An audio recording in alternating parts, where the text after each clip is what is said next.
لا أقسم بهذا البلد وأنت حل بهذا البلد ووالد وما ولد لقد خلقنا الإنسان في كبد أيحسب أن لن يقدر عليه أحد يقول أهلكت مالا لبدا أيحسب أن لم يره أحد ألم نجعل له عينين ولسانا وشفتين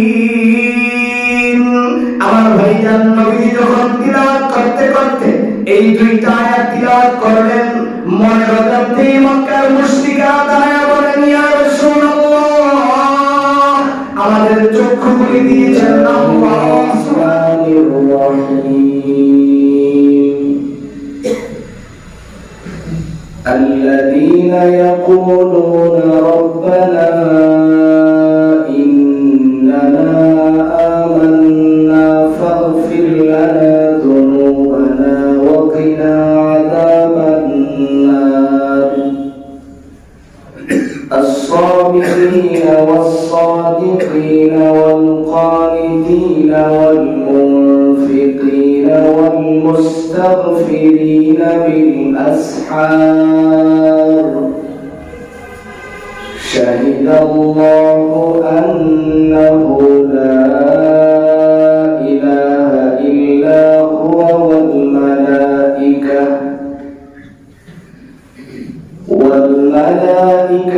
وأولو العلم قائما بالقسط لا إله إلا هو العزيز الحكيم صدق الله مولانا العظيم وصدق رسوله النبي الأمي الكريم ونحن على ذلك من الشاهدين والشاكرين والحمد لله رب العالمين اللهم صل على محمد وعلى آل محمد كما صليت على إبراهيم وعلى آل إبراهيم إنك حميد مجيد اللهم بارك على محمد وعلى آل محمد كما باركت على إبراهيم وعلى آل إبراهيم إنك حميد مجيد لا إله إلا الله الحليم الكريم سبحان الله وبحمده سبحان الله العظيم سبحانك لا علم لنا إلا ما علمتنا إنك أنت العليم الحكيم نهاية قابل احترام উপস্থিত দেশ ও জাতির কর্ণধার হযরত ওলামায়ে কেরাম অত্র এলাকার বিভিন্ন অঞ্চল থেকে আগত ইসলাম প্রিয় মুসলিম ভাইরা মহান রব্বে কারীমের দরবারে অসংখ্য অগণিত শুকর আদায় করছি যিনি অত্যন্ত দয়া করে মেহেরবানি করে আমাদের হায়াতটাকে দীর্ঘায়িত করে সুস্থ শরীরে ঈমানের সহিত পবিত্র জুমার দিনে আল্লাহর বড় মসজিদে বসে নামাজের পূর্বে কোরআন ও হাদিস থেকে কিছু কথা শোনার তৌফিক দিয়েছেন এই জন্য আমরা সকলেই পড়ছি আলহামদুলিল্লাহ। আমার ভাই আমি আপনাদের সামনে পবিত্র কোরআনে কারিমা থেকে সূরা আলে ইমরানের 16 থেকে 18 নং আয়াত পর্যন্ত তিলাওয়াত করেছি। আল্লাহ রাব্বুল আলামিন যেন তিলাওয়াতকৃত আয়াত এবং হাদিসের আলোকে আমাকে ইখলাসের সহিত কিছু কথা বলার এবং আপনাদের সকলকে আমল করার নিয়তে শোনার তৌফিক দান করুক। সকলে বলি আমিন। মুহতারাম ভাই,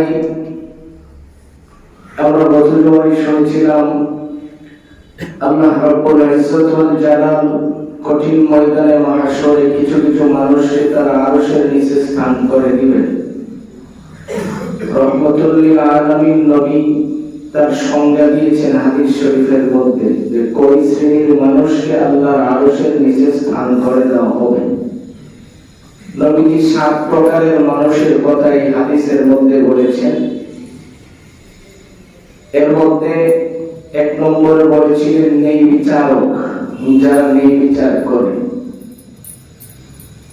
নবীজি বলেন সালাতু ইউজিল্লুহুমুল্লাহু ফি জিল্লিহি ইয়াওমা লা জিল্লা ইল্লা জিল্লুহু।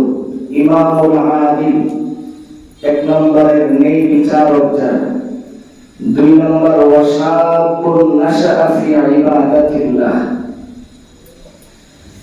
এই কথাটা আমরা একটু ব্যাখ্যা সাপেক্ষে বোঝার চেষ্টা করব। যারা যৌবনে আল্লাহর ইবাদত করে। আজকে আমি যে আয়াতটুকু তিলাওয়াত করেছি এই আয়াতের ব্যাখ্যা করতে যাইয়া আল্লামা ইমাম বগবী রহমাতুল্লাহি আলাইহি উনি একটা হাদিস ধরে তুলেছেন যে আল্লাহ তাআলার কাছে 3টা আওয়াজ আছে খুব প্রিয়। হাদিস শরীফের মধ্যে বিশ্বনবী বলেন যে এমন 3টা আওয়াজ আছে যেগুলি আল্লাহর কাছে অনেক প্রিয়। আজকে আমরা বোঝার চেষ্টা করব এই 3টা আওয়াজ কি আর এই আয়াতের সাথে এই 3টা আওয়াজের কি সম্পর্ক। 1 নম্বরে বিশ্বনবীর হাদিসের মধ্যে বলেন সৌতুদ দিক। 1 নম্বরে হলো বিশ্বনবী বলেন যে ভোর রাতে মোরগের যে একটা ডাক আছে, হাদিসের মধ্যে আসছে ভোর রাতের মোরগের ডাকের যে একটা আওয়াজ হয় এই আওয়াজটা আল্লাহর কাছে অনেক প্রিয়। এখন আমাদের প্রশ্ন হলো যে মোরগের ডাকের সাথে আমাদের কি সম্পর্ক আর এই ডাকটাই বা আল্লাহর কাছে প্রিয় কেন? এটা খুব সহজে বোঝা আসবে। আমরা যারা গ্রামগঞ্জ থেকে বড় হয়েছি, আমাদের ছোটবেলায় ফজরের সময় মাইক খুব কম ছিল গ্রাম দেশে। মোরগের আওয়াজে আমাদের ঘুম ভাঙতো। আমরা তখন ফজরের নামাজ আদায় করতে যাইতাম। আমাদের ছোটবেলায় আমরা এই আওয়াজটা খুব শুনতে পেয়েছি, যদিও এখন আমরা এই কানের ঘরের মধ্যে থাকি, শহরে এই আওয়াজ আর এখন নাই। এখন মাইকের আওয়াজ শোনা যায়।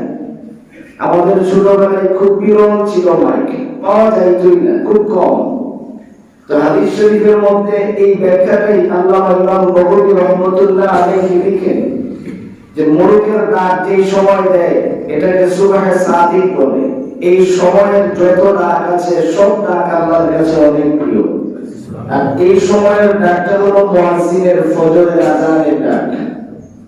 সহজ ব্যাখ্যাই হলো ফজরের সময় যে ডাকটা আল্লাহর দিকে মুয়াজ্জিন সাহেব ডাকেন, হাইয়া আলাস সালাহ, হাইয়া আলাল ফালাহ, এইগুলি বলে বলে যখন আমাদেরকে ডাকতে থাকেন, এটা আল্লাহর কাছে খুব প্রিয়।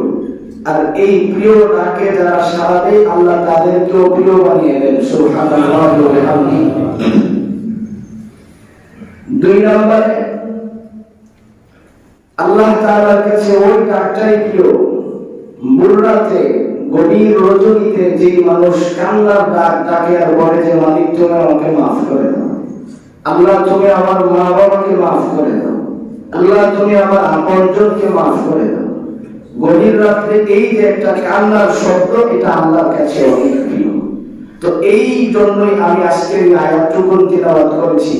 আল্লাহ তাআলা বলেন الذين يقولون ربنا إننا آمنا فاغفر لنا ذنوبنا وقنا عذاب النار الصابرين والصادقين والقانتين والمنفقين والمستغفرين بالأسحار আল্লাহ তাআলা বলেন ইয়া রাসূলুল্লাহ নবী আমার যারা আমার কাছে এই কথা বলে রব হে আল্লাহ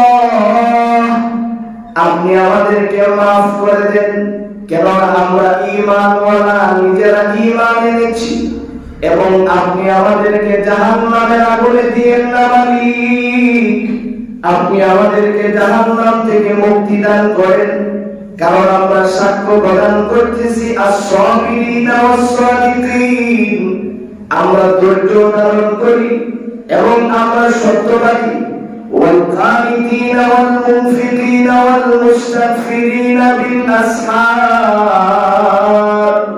رب كريم আপনি আমাদেরকে এই জন্যই ক্ষমা করবেন কেননা আপনি তো ক্ষমা করতে অনেক পছন্দ করেন সুবহানাল্লাহ তো আল্লাহ তাআলা বলেন যে পৃথিবীর জমিনে এমন তিনটা ডাক আমার প্রিয় তার মধ্যে 2 নম্বরের ডাকটা হলো যারা রাতের অন্ধকারে উঠে উঠে কান্না করে রোনাজারি করে আর এই কথা বলে যে মালিক আপনি আমাকে মাফ করে দেন এবার আসলে আমরা 3 নম্বরের বিষয়টা বোঝার আগে এই আয়াতের নাজিলের প্রেক্ষাপটটা আমরা একটু বোঝার চেষ্টা করি সিরিয়া থেকে 2 জন পাদ্রী কাকে বলা হয় আমরা জানি যারা তাওরাত এবং ইনজিল কিতাবের আলিম ছিলেন যারা ওই কিতাবের আন্তঃপান্ত তিলাওয়াত করতে জানতেন এবং 2 জন পাদ্রী সিরিয়া থেকে আল্লাহর নবী বিশ্ব নবী মুহাম্মদুর রাসূলুল্লাহ সাল্লাল্লাহু আলাইহি ওয়াসাল্লাম দুনিয়াতে আগমন করার পরে নবীজির বয়স যখন 40 বছর হলো নবুয়ত পাওয়ার কিছুদিন পরে মোটামুটি মক্কাতে যখন লোকজন জানে যে মুহাম্মদুর রাসূলুল্লাহ এক আল্লাহর দাওয়াত দেন এমন সময় 2 জন পাদ্রী মদিনাতে আসছেন ঘুরতে ঘুরতে তারা যখন মক্কা পর্যন্ত পৌঁছাইলেন মক্কার ওই এরিয়াতে যখন ঢুকলেন যেখানে নবীজি বাস করেন এই এরিয়াটা দেখার পরে তারা বলতেছে একজন আরেকজনকে বলতেছে যে এই এলাকাতেই তো শেষ নবীর আবির্ভাব হবে সুবহানাল্লাহ এই যে আমরা জনবসতিটা দেখতেছি যে এই জনবসতি একজন লোকের আবির্ভাব হবে যিনি নিজেকে আখিরি নবী বলে দাবি করবেন এবং তিনি আখিরি নবী হবেন এটা হলো তাদের তাওরাত এবং ইনজিল কিতাবের কথা এইরকম আলোচনা যখন 2 জন করতেছে পিছন থেকে আরেকজন কুরাইশ বংশের লোক শুনছে শুনে বলতেছে হ্যাঁ আমরা দেশে তো একজন লোক এবং তৈরি হয়ে গেছে উনি নাম্বার সারা ফাকল জোরে কোন নাউজুবিল্লাহ এখন তো খালি নিজেকে নবী বলে দাবি করে তো 2 জন পাদ্রী বলতেছে তাইলে আমাকে একটু নিয়ে যান আমাদেরকে একটু তার কাছে নিয়ে যান আমরা একটু দেখি তো ওখানে যাওয়ার পরে যেই মাত্র তারা বিশ্ব নবী রহমতুল্লিল আলামিনের চেহারাটা দেখলেন দেখার সঙ্গে সঙ্গে চেহারা মুবারক যখন তাদের চোখের সামনে পড়ল তাদের তাওরাত এবং ইনজিল কিতাবের সব কথাগুলি স্মরণ হয়ে গেল তারা বুঝতে পারছে যে ইনি শেষ নবী মুহাম্মদুর রাসূলুল্লাহ সাল্লাল্লাহু আলাইহি ওয়াসাল্লাম এখন পরীক্ষা করার জন্য পাদ্রী একজন জিজ্ঞেস করতেছে তোমার নাম কি নবীজি বললেন আমার নাম মুহাম্মদ সাল্লাল্লাহু আলাইহি ওয়াসাল্লাম নবীজি যখন এই কথা বললেন আরেক পাদ্রী তার পকেট থেকে তার কিতাবটা খুলছে কিতাব খুলে এখন মিলাই তার কিতাবের বর্ণনার সাথে মিলে কিনা এখন মিলায় দেখে হ্যাঁ হুবহু মিলে গেছে কোনো সন্দেহ নেই যে ইনি শেষ নবী এতে কোনো সন্দেহ নেই এরপরে পরীক্ষা করার জন্য এখন বললেন তোমার পিতার নাম কি নবীজি তখন তার পিতার নাম বললেন এইভাবে বর্ণনা মিলেয়া সর্বশেষ প্রশ্ন করে যে আমরা তোমার হাত ধরে কান্না করে মুসলমান হতে পারি কিন্তু আমাদের একটা প্রশ্ন আছে তোমার কাছে নবীজি বলেন কি প্রশ্ন আছে বলুন আপনার যে কোনো প্রশ্ন থাকে আপনি আমাকে বলতে পারেন আমি ইনশাআল্লাহ আপনার প্রশ্নের উত্তর দিতে পারবো এখন পাদ্রী বলেন যে এমন একটা সাক্ষীর কথা ধর্মীয় গ্রন্থে এমন একটা কথা আমাকে বলেন যে কথাটা সমস্ত মানুষ ইতিপূর্বে নবীগণ সবাই এটার উপরে সাক্ষ্য দিয়েছিলেন, এমন একটা কথা আপনি আমাকে শোনান। আমরা ভালো করে জানি যে আমাদের নবীজির কাছে এই কিতাব নাযিল হয়েছিল দীর্ঘ সময়, 23 বছর লাগায়া। কত বছর সময়? 23 বছরে কোরআন নাযিল হয়েছে। এই কোরআনটা একদিনের বিষয় না, লম্বা সময়, 23 বছর সময় লাগায়া আল্লাহ কোরআন নাযিল করেছেন। ঠিক এই সময়ে পাত্রী যখন জিজ্ঞেস করলেন, তাৎক্ষণিক নবীজির কাছে জিবরাইল চলে আসলেন। সুবহানাল্লাহি ওয়া বিহামদিহি।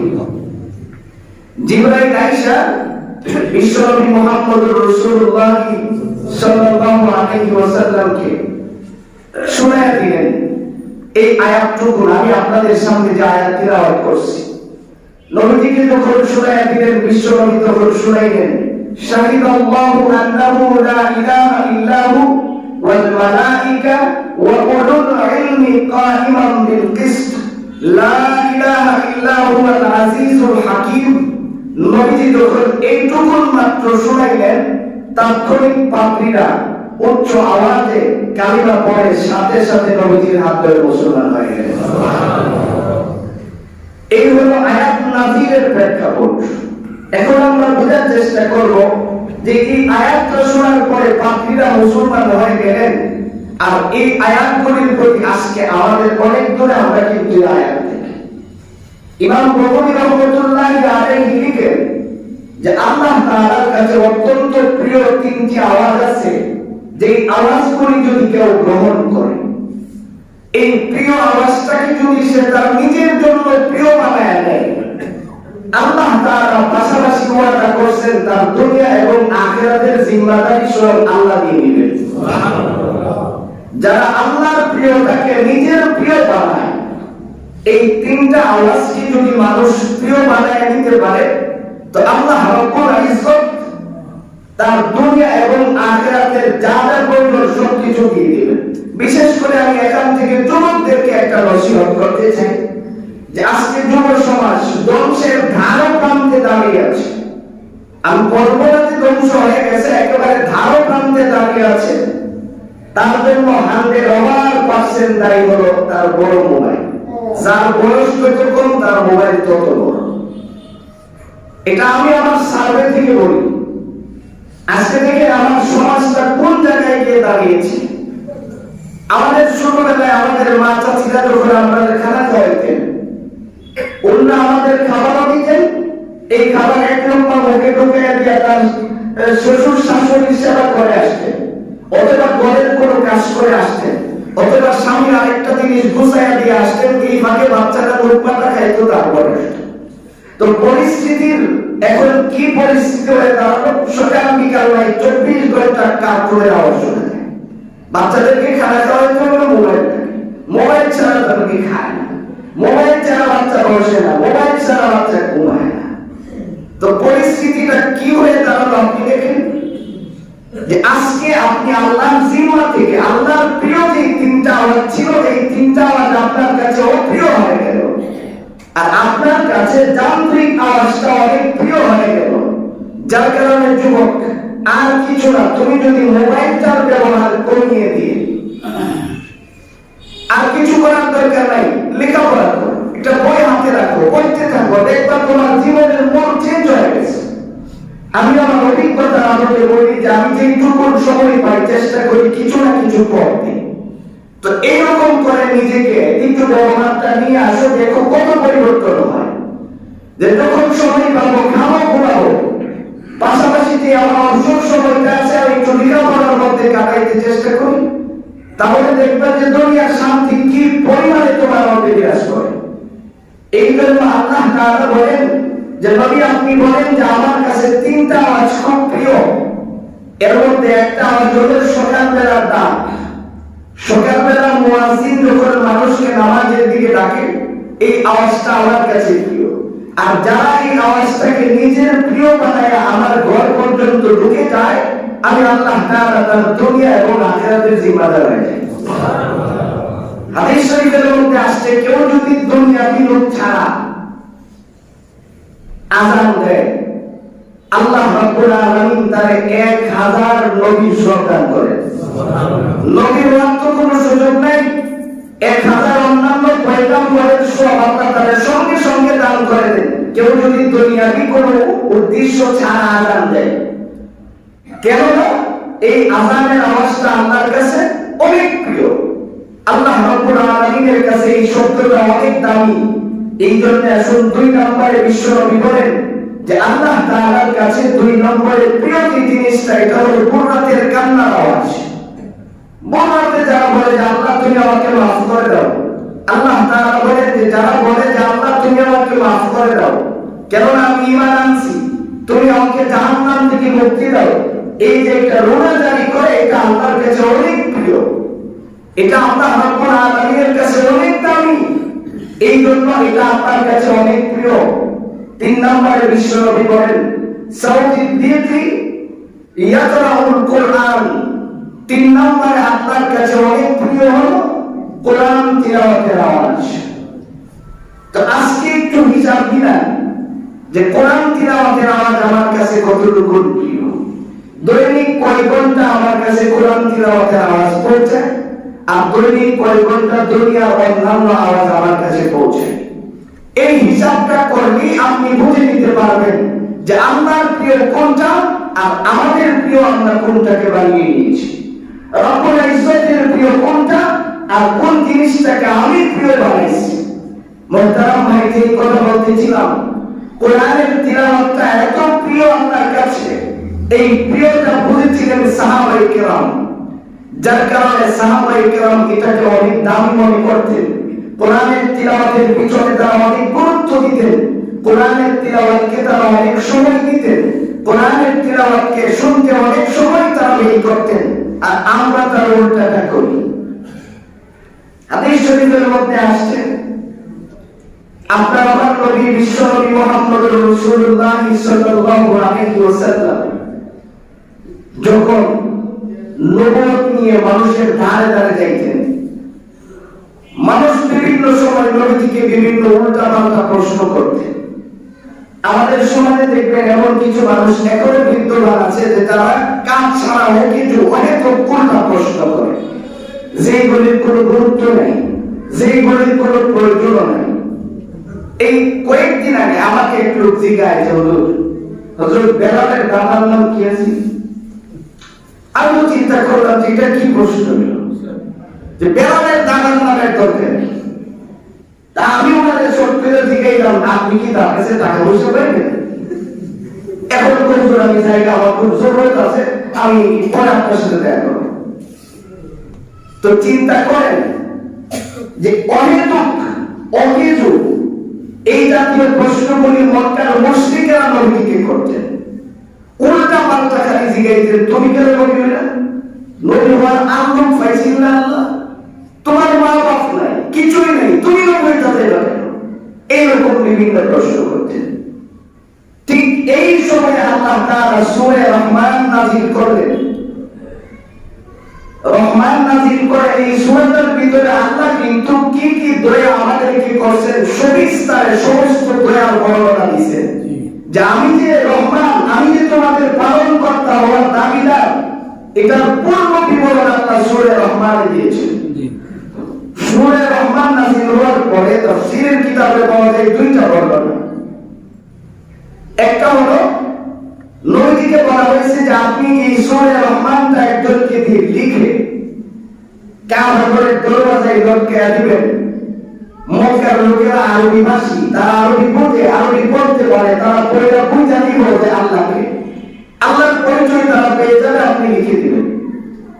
আরেক বর্ণনায় আসছে আপনি কাউকে দিয়ে কাবাগরের পাশে বসে এটাকে তিলাওয়াত করায়া দিবেন, যাতে করে তারা তিলাওয়াত শোনার পরে তারা বুঝতে পারে যে রহমান কি জিনিস আর কি কি দয়া আল্লাহ করছেন। আল্লামা ইমাম বখরি রাহিমাহুল্লাহ লিখেন, যখন সূরা রহমান তিলাওয়াত করার জন্য নবীজি সাহাবায়ে কেরামের সামনে বললেন, তোমরা কে আছো কাবাগরের পাশে বসে কোরআন তিলাওয়াত করবে? আমার ভাই একটা কথা ভালো করে বুঝতে হবে, এখন কোরআন তিলাওয়াতের যে পরিবেশ আছে তখন কিন্তু এই পরিবেশ ছিল না। চতুর্দিক থেকে মুশরিকরা উঠতে থাকতো কোন সময় কোন অবস্থায় কিভাবে মুসলমানদেরকে আঘাত করা যায়। সাহাবায়ে কেরামের সামনে নবীজি যখন বললেন, পিছন থেকে একজন হ্যাংলা পাতলা সাহাবী, জীর্ণ শীর্ণ শরীরের অধিকারী, যার নাম হলো আব্দুল্লাহ ইবনে মাসউদ, উনি দাঁড়ালেন। দাঁড়ায় বলেন, ইয়া রাসূলুল্লাহ, আমি তিলাওয়াত করব। নবীজি তার কথায় কোনো কর্ণপাত করলেন না। আবার দ্বিতীয়বার নবীজি জিজ্ঞেস করলেন, তখনও তিনি দাঁড়ালেন। নবীজি তখন তার সাথে কোনো কথা বলে নাই। আবার তৃতীয়বার যখন করলেন, তখনও তিনি দাঁড়ালেন।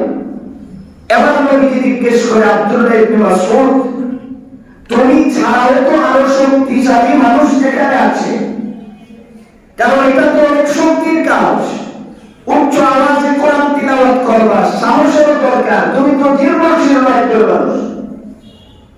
আব্দুল্লাহ ইবনে মাসউদ দাঁড়ায় বলেন, ইয়া রাসূলুল্লাহ, আমি তো দুই কারণে দাঁড়িয়েছি। একটা কারণ হলো আমি যা তিলাওয়াত করবো এটা তো আমার কথা না, এটা কার কথা? আল্লাহর কথা।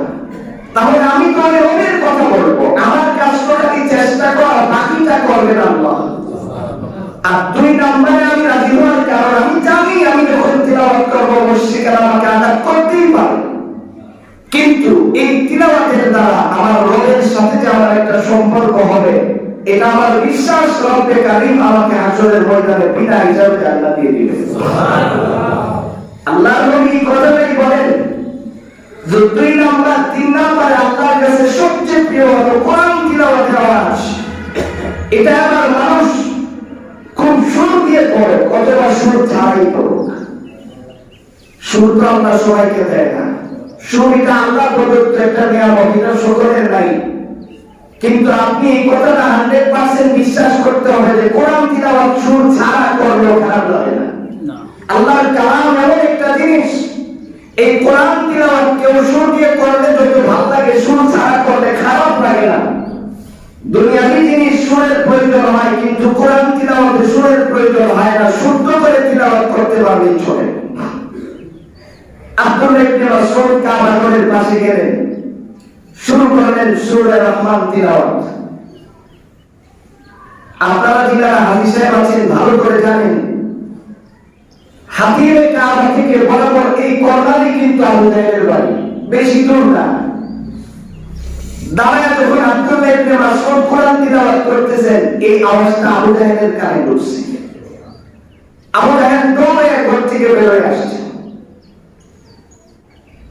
ঘর থেকে বের হয়ে যখন আসছে, এর আগে আমাদের একটা কথা জানা দরকার, মক্কার মুশরিকরা তারা কিন্তু পূর্বে একটা সিদ্ধান্ত নিয়েছে যে কেউ নিজে কোরআন তিলাওয়াত শুনবে না, আর অন্য কাউকে কোরআন তিলাওয়াত শুনতেও দিবে না।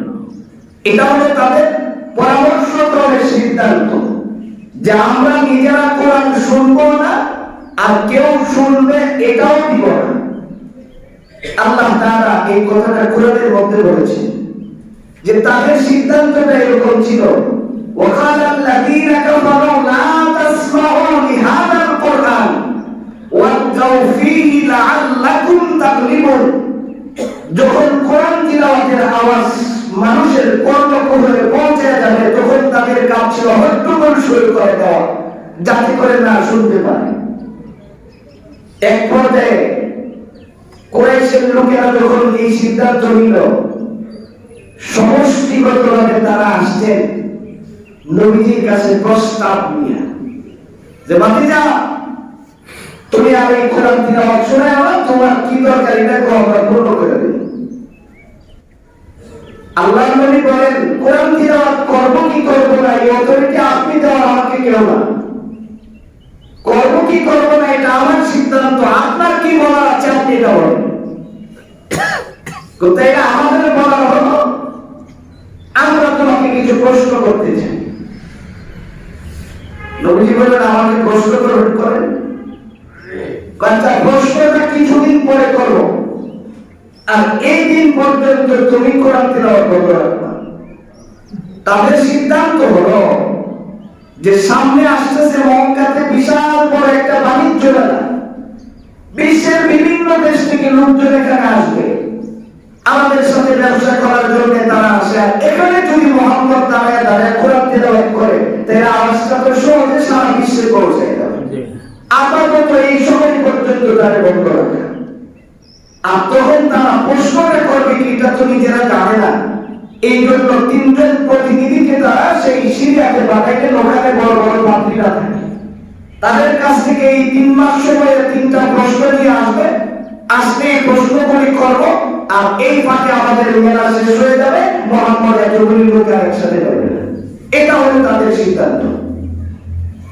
সিদ্ধান্ত মোতাবেক নবীজিকে যখন বলা হলো, আল্লাহ নবী বলেন যে এটা আল্লাহর কালাম, তেলাওয়াত করা না করা ইখতিয়ার আমার, আপনাদের কিছু বলার থাকলে আপনারা বলেন।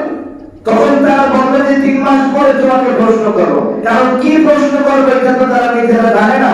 প্রশ্ন আনতে পাঠাইছে সিরিয়াতে, ওখান থেকে প্রশ্ন নিয়ে আসো যে আপনার দেশে লোক একজন আবির্ভাব হয়েছে যিনি আল্লাহ আল্লাহ বলে, এই লোকটা কি, আর তারে আমরা কি করে বন্ধ করাইতে পারি, এই জন্য লোক পাঠাইছে।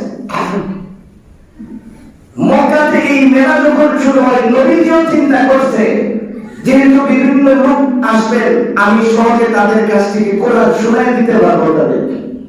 আর এই কোরআন শোনার পরে যাদের কপালে আল্লাহ হিদায়াত রাখছেন, ওতো তাদের হিদায়াত চলে আসবে। কারণ আল্লাহ তাআলা নিজেই কোরআনে বলছেন, ফাযাক্কির ইন নাফাআতিয যিকরা। নবীজি আপনি মানুষকে ওয়াজ করতে থাকেন, আপনি মানুষকে কোরআনের বাণী শোনাইতে থাকেন, এখান থেকে কেউ না কেউ হিদায়াত পেয়ে যাবে। যার কপালে আমি হিদায়াত রাখছি, ইন্নাকা লা তাহদি মান আহবাবতা ওয়ালাকিন্নাল্লাহা ইয়াহদি মান ইয়াশা। আমি রব্বে কারীম যার জন্য হিদায়াত নির্ধারণ করে রাখছি সে পেয়ে যাবে। আর এই হিদায়াতটা তো আপনার জিম্মাদারিতে নাই। মুহতারাম ভাই, রহমতুল লিল আলামিন নবী সিদ্ধান্ত নিলেন, হ্যাঁ আমি কোরআন শোনাবো, আমি কোরআন শোনাবো। এই সিদ্ধান্ত যখন নবীজি, তারা চিন্তায় পড়ে গেছে, তাকে তো আর ফেরানো যাবে না, আর তাকে তো মারপিটও করা যাবে না, ঘরের মধ্যে বন্দী করে রাখা যাবে না। কারণ তার শেল্টার যারা দেয় তারাই মক্কা পরিচালনা করে। মক্কার মুশরিকদের ভিতরে এই জিনিসটা ছিল যে মুহাম্মদুর রাসূলুল্লাহ সাল্লাল্লাহু আলাইহি ওয়াসাল্লামকে শারীরিকভাবে কেউ আঘাত করো, এটা আবু লাহাব পর্যন্ত পছন্দ করতেন না। এক পর্যায়ে আবু জাহেলকে তার বন্ধু রাতের বেলায় জিগায়, দুষ্ট তুমি তো মুহাম্মদের কাছাকাছি থাকো, তুমি একটু বলো তো দেখি মুহাম্মদ যা বলে তা সত্য কিনা।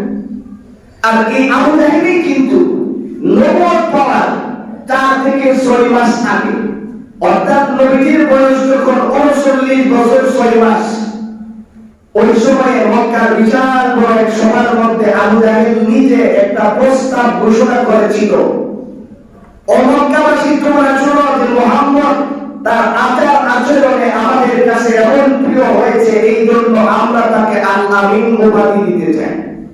সকলে এক বাক্যে স্বীকৃতি দিয়েছিলেন, হ্যাঁ এই উপাধি পাওয়ার যোগ্য সে নিজে। এখন বন্ধু তার জিজ্ঞাসা যে আবু জাহেল তুমি বলো যে মুহাম্মদ যা বলে তা সত্য কিনা। আবু জাহেল তো খুব চালাক, কারণ তার নাম ছিল আবুল হাইকাম, বুদ্ধির বাপ।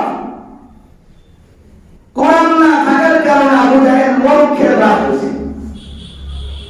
এখন সে চিন্তা করে, আমি যদি মুহাম্মদ মিথ্যা বলে এই কথা বলি, তাইলে তো আমি তো তারা আমি উপাধি দিছি, নিজের জালে নিজে আটকায়। আর যদি বলি সত্য বলে, তাইলে আমি কেন মুসলমান হয়ে না আমার দিলে। এখন সে বুদ্ধি করে জবাব দিছে যে মুহাম্মদ 40-এর আগে যা বলতো সঠিক, 40-এর পরে যা বলে এইগুলিতে ভেজাল আছে। এই হলো তা বুদ্ধির জবাব, যে 40-এর আগে যা বলতো তা সঠিক, 40-এর পরে যা বলে তা সব সঠিক নয়, এর মধ্যে কিছু ভেজাল আছে। এই হলো আবু জাহেলের জবাব। যেই মাত্র রহমতুল লিল আলামিন নবী চিন্তা করলেন, আমার সুবর্ণ সুযোগ, এখন কোরআন শোনানোর লোকজন দলে দলে আসতেছে। কুরাইশের বড় বড় লিডাররা সিদ্ধান্ত নিল মক্কায় ঢোকার 6টা গেট আছে বড় বড়। তদানীন্তন সময়ে পাহাড়ের গিরিপথে 6 দিক দিয়ে মানুষ মক্কাতে প্রবেশ করতেন। এই 6 দিকে আমরা আবু জাহেল, আবু লাহাব, এই জাতীয় 6 জন লিডার আমরা দাঁড়াবো। দাঁড়ায়া তারা যখন ঢুকে তাদেরকে সতর্ক করবো, স্যার আপনারা আমাদের দেশে ব্যবসা করতে আইছেন, আপনারা আমাদের দেশের মেহমান, আপনাদের জানমালের নিরাপত্তার আমাদের দরকার আছে। তবে আপনারা একটা কথা মনে রাখেন, বড় কিন্তু বাইতুল্লাহর কাছে যায় না, বড় কিন্তু আপনারা এই ঘরের কাছে যায় না। কারণ মুশরিকেরাও কিন্তু বিপদে পড়লে বাইতুল্লাহর কাছেই যাইতো। কারণ আল্লাহ রাব্বুল ইজ্জতের এই ঘরটাকে রব্বে কারীম কিন্তু সর্বসময়ের জন্যই আল্লাহর ঘর বানিয়ে রেখেছিলেন। তাও বিপদে পড়লে সেখানেই যাইতো।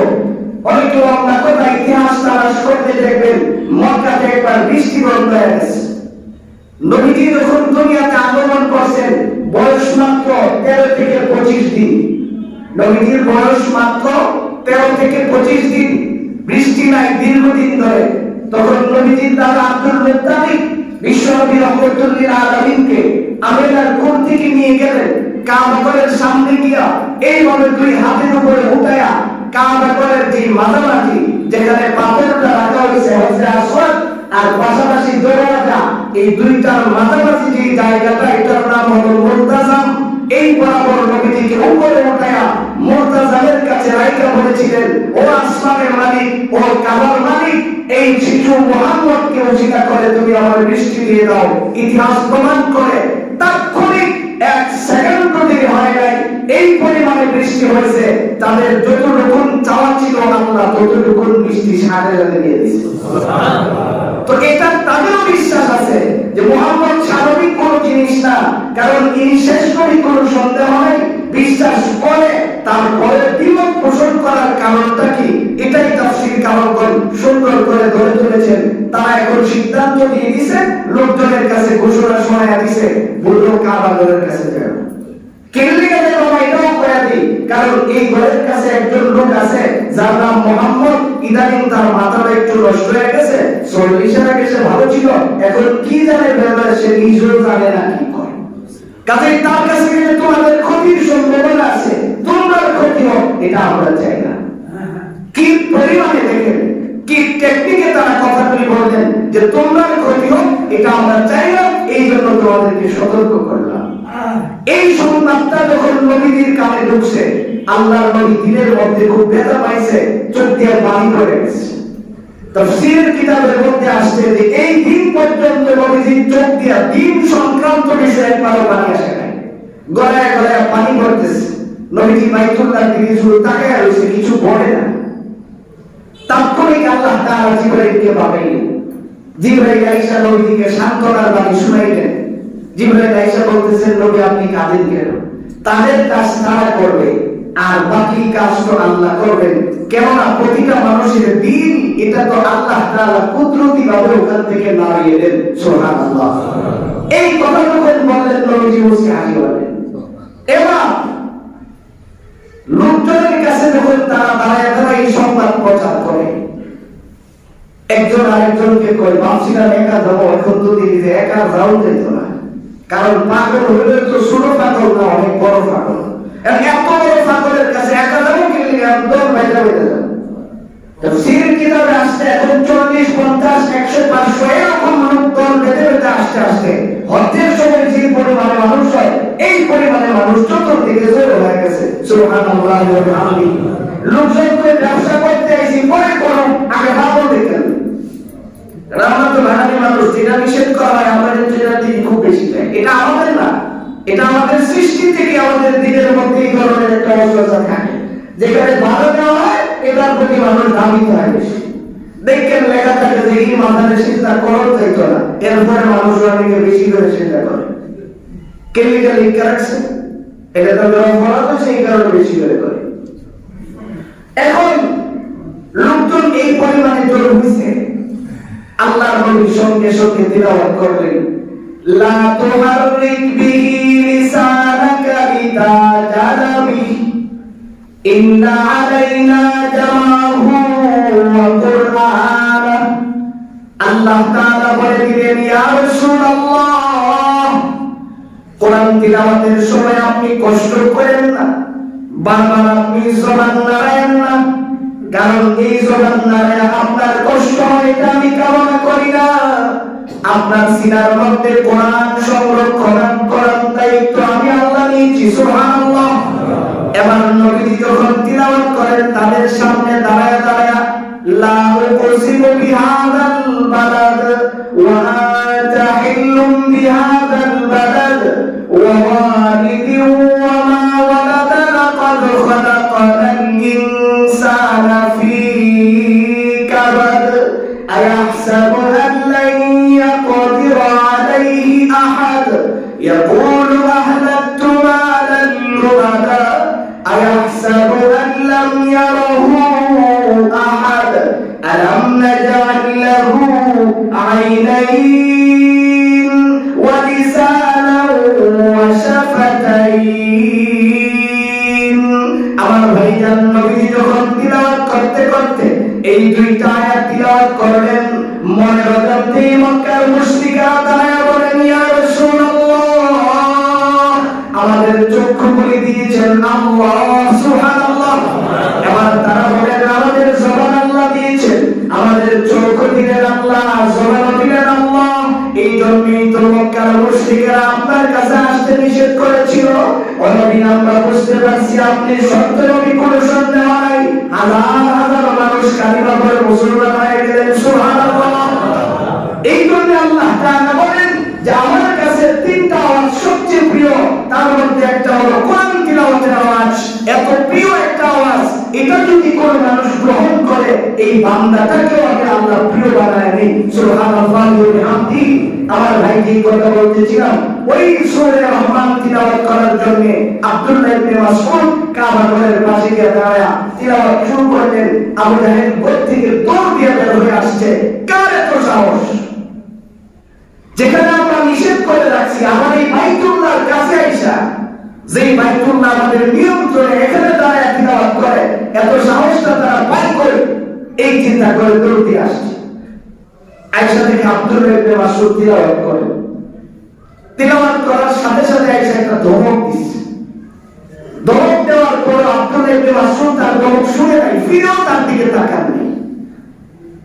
কারণ কোরআন তিলাওয়াত এমন জিনিস, কোরআন তিলাওয়াত যখন সাহাবায়ে কেরাম করতেন তখন তাদের ডানে বামে খবর থাকতেন না। এই ব্যাপারে ভুরি ভুরি ইতিহাস আপনারা খুঁজতে পাবেন। হযরত আলী রাদিয়াল্লাহু তাআলা যুদ্ধের ময়দানে গেছেন, তার পায়ের মধ্যে বিশাল আকারের বর্ম ঢুকছে, ধরতে পারে না, ব্যথায় কুকড়ায় ওঠে। নবীর কাছে গেছেন, তার চিকিৎসা দরকার। সাহাবায়ে কেরাম গেছেন, খুলতে পারতেছি না, অপারেশন করানো দরকার। আল্লাহর নবী বলেন যে অপারেশনের দরকার নাই, যখন নামাজে দাঁড়ায় কোরআন শরীফ পড়া শুরু করব তখন আর ডাক্তাররা যেমনি খুশি এমনি খুলতে পারবা। এখন হযরত আলী নামাজে দাঁড়াইছেন, কোরআন শরীফ পড়তেছেন, কোরআন তিলাওয়াতের পরে দেখে যে তার পায়ের মধ্যে নেই, বর্ণনা নাই। জিজ্ঞেস কই আমরা তো অনেক কষ্ট করে জোরাজোরি করে করছি, আপনি খবর পান নাই? আব্দুল্লাহ সাথে সাথে জবাব দিলেন হযরত আলী যে আল্লাহর কসম, তোমরা কখন কোথায় কি করছো আমি নিজেও বলতে পারি না। সুবহানাল্লাহি ওয়া বিহামদিহি। ওই সাহাবায়ে কেরাম পর্যন্ত যাইতে হবে তো। আমাদের আকাবিরে দেওয়াই আপনি দেখেন না, হাজী ইমদাদুল্লাহ মুহাজির মক্কি রহমাতুল্লাহি আলাইহি একেবারে শেষ বয়স, বৃদ্ধ বয়সে, বসার থেকে উঠতে পারে না, এত অসুস্থ। খানের ভেতরে বাথরুমে নিয়ে যায়, ওখানে নিয়ে বসে দিয়ে আসতে হয়, আবার ওখান থেকে উঠে আনতে হয়। কোনো কারণে উঠুটা বানায়া যখন তারা দাঁড় করে দেওয়া হয়, সারা রাত দাঁড়ায় দাঁড়ায় নামাজ পড়ে, সারা রাত নামাজ পড়ে। খাদের পরিষ্কার করলাম, আর আমরা খেদমত করবো না। আমার কাছে এলে ভাগ করেন, মসজিদে গেলে তো ঠিকই নামাজ পড়েন, আসল কাহিনী আমাদের করেন। বাস্তব কাহিনী কম নাই, এখান থেকে শোনাবো না। এবার হাজী ইমদাদুল্লাহ মুহাজির মক্কি বলেন, দেখো আমি যখন কোরআন শরীফ তিলাওয়াত করতে শুরু করি তখন তো আমি মানুষের জিম্মায় থাকি না, কারণ কোরআন তো আল্লাহর কালাম, তখন তো আমার রবের সাথে কথা হয়।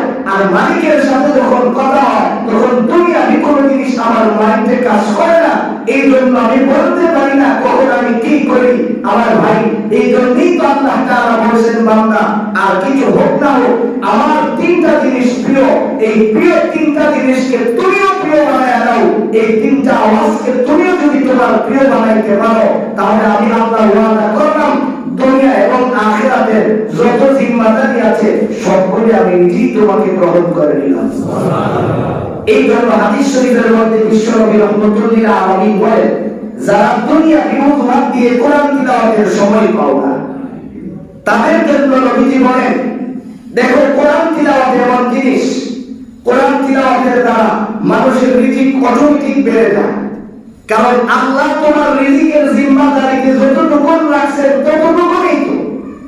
এক সাহাবী নবীজির কাছে যায় বলছেন, ইয়া রাসূলুল্লাহ, আমি গরিব মানুষ, আমার আপনি একটু নসিহত করেন, কি করলে আমি বড় লোক হতে পারি, কি করলে আমার টাকা হয়, কি করলে আমার রিজিক বৃদ্ধি পায়। নবীজি বলছেন, তুমি বেশি বেশি করে নামাজ এবং কোরআন তেলাওয়াত করো। সাহাবী বলে, আমি একদিন কোরআন তেলাওয়াত করতেছি, ইশরাকের নামাজ পড়ে বসে বসে কোরআন তেলাওয়াত করতেছি। আমরা তো এখন টাইমসে নামাজ পড়ি, এরকম ব্যবস্থা ছিল না, ভাড়া খেজুর পাতার ছানি নিয়ে ভিতরে বসে।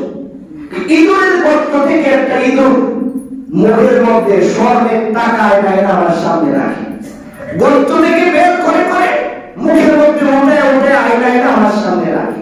আর নায়িকা যাওয়ার সময় এমন অঙ্গভঙ্গি করে বোঝায় যাতে করে যে এটা আমাকে দিয়ে গেছে, এরকম করে বোঝায়। এরকম করতে করতে আমার সামনে আকারতা লাগছে, আকারতা রাখার পরে লেজ নাড়ায়া নাড়ায়া যাইতেছে। আমি নবীজির কাছে গিয়ে বললাম, ইয়া রাসূলুল্লাহ, এরকম বিষয়। নবীজি বলেন, হ্যাঁ এটাই তোমার। আর এই যাওয়ার সময় যে লেজ নাড়াইছে বোঝাইছে তুমি যেই পরিমাণে তিলাওয়াত করছো এর চেয়ে বেশি কামাই করতে পারছো না। তুমি যে পরিমাণে করছো এর চেয়ে বেশি কামাই হয় নাই, তোমার কামাই শেষ। যতটুকু ছিল আমি তোমার কাছে পৌঁছে দিয়েছি। এই জন্য মুফাসসিরিন কেরাম বলেন, দেখো কোরআন তিলাওয়াত করতে তুমি কার বলতে পারো না, কারণ আল্লাহর কাছে এই শব্দটা অনেক দামি একটা শব্দ। এই আওয়াজটা আল্লাহর কাছে অনেক প্রিয়। আব্দুল্লাহ ইবনে মাসউদ যখন পড়তেছিলেন, আবু জাহেল হুঙ্কার দিলেন, ওনার কোনো খবর নাই, ঠাস করে থাপ্পড় মারলেন, কানের পর্দা বাইরে গেছে, রক্ত ঝরঝর করে পড়তেছে, এর কোনো খবর নাই। বাম কানে আঘাত করছে, রক্ত পড়তেছে, তারপরেও খবর নাই। কোরআন তিলাওয়াত শেষ হয়েছে, এখন থেকে রক্ত পড়তে পড়তে এত দুর্বল হয়েছে আর চলতে পারে না। হাত এইভাবে চাপ দিয়া ওই বাইতুল্লাহর পাশেই যেখানে হাতিমে কাবা, এই জায়গায় বসে গেলেন। বসার সঙ্গে সঙ্গে বিশ্বনবীর কাছে সংবাদ চলে গেলেন। নবীজি আসলেন, ওনাকে দেখার সঙ্গে সঙ্গে নবীজি চোখের পানি ছাড়ছে, মাথাটা নিচের দিক দিয়ে দাঁড়িয়ে আছে। জিবরাইল আইসা সামনে দাঁড়ায় মুস্কি মুস্কি হাসে। আল্লাহ নবী কই, জিবরাইল, আমি এত ব্যথায় ব্যথিত হলাম, তুমি হাসো, তার কারণটা কি? জিবরাইল কই, আমি যা জানি আপনি জানেন না, আপনি খবর নিয়ে সময় মতো আমি আপনাকে তার সংবাদ পৌঁছে দেব। ইতিহাসে দেখেন, প্রথম যুদ্ধ, যেই যুদ্ধের মধ্যে আবু জাহেলকে মাজ এবং মুআফিজ দুইজন ছোট ছোট বাচ্চা পায়ের মধ্যে আঘাত করছে। আঘাতটা কোন জায়গায় করছে? তার পায়ের টাকনোর নিচে। আঘাত খাওয়ার পরে দাগ হয় নাই, কাটেও নাই, জমিয়ে পড়ে গামার মতো জোর জোর চিৎকার করতেছে। আবু জাহেলের ছেলে ইকরিমা এসে দিকে, আব্বা, আপনার পায়ে কোনো ক্ষত দেখা যায় না, কোনো আঘাত দেখা যায় না, আপনি এত বড় বাহাদুর মানুষ এইভাবে চিৎকারতেছেন। আবু জাহেল ধমক দিয়ে বলে, মাস্টার ইংলিশ খাইছি তো আমি, কারণ এটা মুহাম্মদের সাহাবীরা দিয়েছে। কি পরিমাণে আঘাত যে আমার শরীরে লাগছে, আমার শরীর পুরো নিস্তেজ হয়ে গেছে। আব্দুল্লাহ ইবনে মাসউদ দৌড়ে আসছে তরবারি নিয়ে, আয়েশা এখন তার কল্লা কাটবে, বুকের উপরে বসছে। মরার আগে আবু জাহেল কয়, কাটবি যে কল্লাটা একটু বড় করে কাটিস, যাতে করে যে সময় কল্লাগুলি জমা করে দেখলে যেন মানুষ বুঝে যে মরার পরে আবু জাহেলের তো অনেক বড় আছে, এরকম করে কাটবি। কাটছে, কাটার পরে টান দেয়, আসে না। বাম কান দিয়ে তরবারি ঢুকাইছে, ডান কান দিয়ে বের করছে, খেসে খেসে নবীজির কাছে নিয়ে আসতেছে। জিবরাইল দৌড়ে আসছে, নবীজিকে সালাম দিয়ে বলেন, রাসূল, বলছিলাম না যে আপনি আজকে কাঁদতেছেন? আপনার এই আব্দুল্লাহ ইবনে মাসউদের জন্য খুশির সংবাদ আছে। যেই আবু জাহেল দুইটা থাপ্পড় দিয়েছিল, তার বিনিময়ে আল্লাহ দুনিয়াতে তার কান দিয়ে তরবারি ঢুকায়া আরেক কান দিয়ে বের করে দেখেন সে আব্দুল্লাহ ইবনে মাসউদ তাইরাতে আপনার কাছে নিয়ে আসতেছে। এটা হলো দুনিয়া। আর পরকালে আল্লাহ তাআলা এই কোরআন তিলাওয়াতের খাতিরে আব্দুল্লাহ ইবনে মাসউদকে আল্লাহ এমন ব্যবস্থা দিবেন, জান্নাতের ভিতরে এমন ঘর দান করবেন, যেই ঘর থেকে আব্দুল্লাহ ইবনে মাসউদ সরাসরি আপনাকে দেখার সুযোগ পাবে। সুবহানাল্লাহ। এই জন্য যুবক, তোমাদের কাছে আমার শেষ দাবি হলো এটাই, আল্লাহর নবীকে এই হাদিসের দ্বারা বুঝাইলেন যে আল্লাহর কাছে তিনটা শব্দ সবচেয়ে প্রিয়, আর কিছু দরকার নাই। তুমি শুধু এই তিনটা আওয়াজকে প্রিয় বানাইতে চেষ্টা করো। আজকে তো তোমার কাছে বহু শিল্পীর গান খুব প্রিয়, অপেক্ষায় থাকো কোন সময় কার গানটা বাজা গাইব। রাইডেও দেখেছি, আইডিই আমি তা খুঁজে বের করে নিলাম। এইগুলি না করে তুমি প্রিয় বানানোর চেষ্টা করো। এক নম্বরে ভোর রাতের মুয়াজ্জিনের আওয়াজ, দুই নম্বরে হলো ভোর রাতের কান্নার আওয়াজ। কাঁদতে শিখো, আল্লাহর কাছে চাইতে শিখো। শীতের রাত অনেক বড় রাত, দেখবেন সকাল সকাল ঘুমায় গেলে অটোমেটিক ভোর রাতে ঘুম ভাঙা যায়। দুইটা রাকাত নামাজ আদায় করো, আর কিছু নামাজ ফজরের আজানের একটু আগে উঠে একটু মোনাজাত করো, আল্লাহর কাছে কান্নাকাটি করো। এই শব্দটা আল্লাহর কাছে অনেক দামি, এই কান্নার আওয়াজটা আল্লাহর কাছে অনেক দামি। আল্লাহ ফেরেশতাদের কাছে গৌরবোধ করেন। তিন নম্বরে তুমি আল্লাহর কাছে কোরআন তিলাওয়াত করে করে দোয়া করার চেষ্টা করো। এই আওয়াজটা আল্লাহর কাছে অনেক দামি। আল্লাহ রাব্বুল ইজ্জত ওয়াল জালাল যেন এই তিনটা আওয়াজকে আল্লাহর কাছে যেমন প্রিয়, আমরাও নিজের কাছে এমন প্রিয় বানাইতে পারি। রব্বে কারীম সেই তৌফিক